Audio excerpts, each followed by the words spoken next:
The Pentagon said it has consolidated policies around protecting American military facilities from drone threats after unclear guidance left base commanders scrambling on how to respond and years of increased unmanned aerial system sightings over key Defense Department assets. Drone incursions over American military bases jumped considerably over the last several years, alarming officials, and a Pentagon watchdog report released last week said the DoD's confused policies meant some facilities in the U.S. couldn't adequately protect themselves. Following the release of the Defense Department Inspector General report last Tuesday, which noted dire gaps in military counter-UAS policy that limited base responses to drone threats, the Pentagon said it had already adjusted its guidelines last month in an effort to give commanders expanded authority and flexibility needed to dominate the airspace above their installations. Countering drones in the U.S. is complex and has been a years-long thorny problem for the military, especially as the tech becomes ubiquitous for both hobbyists and adversaries. Stateside drone defense means navigating a delicate balance between protecting military installations while avoiding civilian harm or infrastructure damage. But the issue is only growing, top military officials have said,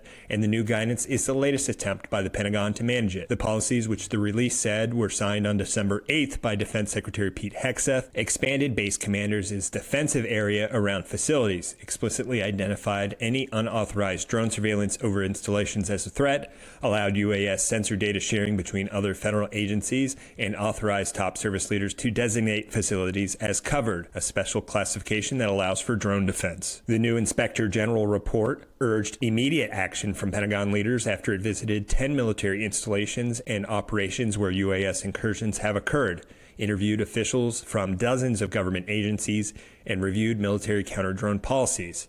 It found that guardrails around protecting covered assets, which include nuclear deterrent sites, special operations activities, and high-yield explosives facilities, were unclear and inconsistent, limiting the ability for military bases to defend against drones.